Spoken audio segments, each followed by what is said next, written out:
Bulgy. It was the sightseeing season on the island of Sodor. The Fat Controller's engines were working hard. Their station was crowded with people.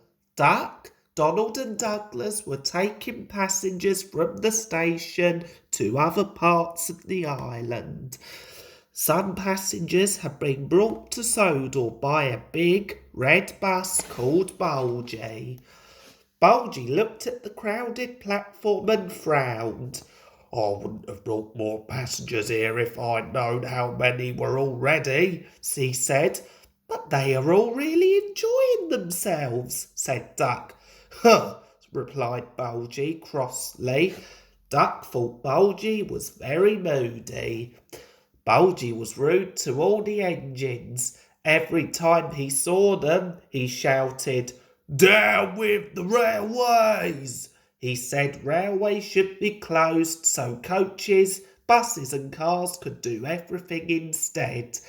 The engines thought Bulgy was rather silly, but when another bus arrived to take Bulgy's passengers home, the engines were worried.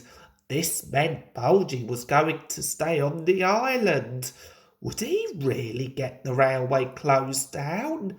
What would the engines do then? Bulgy told the passengers that he could get them to the big station faster than the engines could. "That's rubbish," said Duck. "It's much further by road." "Yes," said Oliver, "but Bulgy says he knows a shortcut."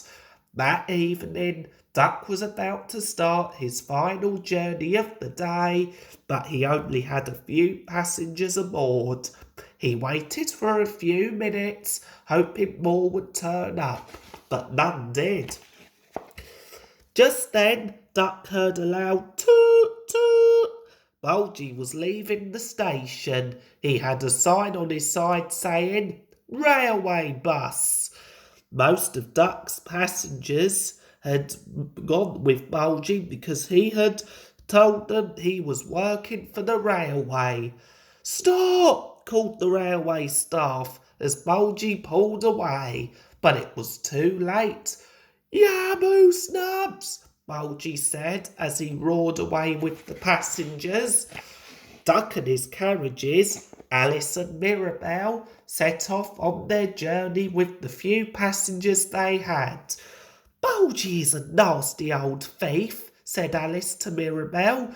"He's taken our people." Duck knew that he had to stop Bulgy taking their passengers. If it carried on like this, the railway could be shut down.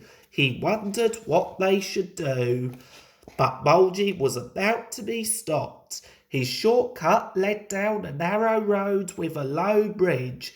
As he rushed under the bridge, there was a sudden screeching noise and he ground to a halt. He tried to move forwards and he tried to move backwards, but it was no good. He was totally stuck. Cars and coaches beeped angrily at Bulgy because he was blocking the road. "A tall bus like you should never have gone down this road," they said.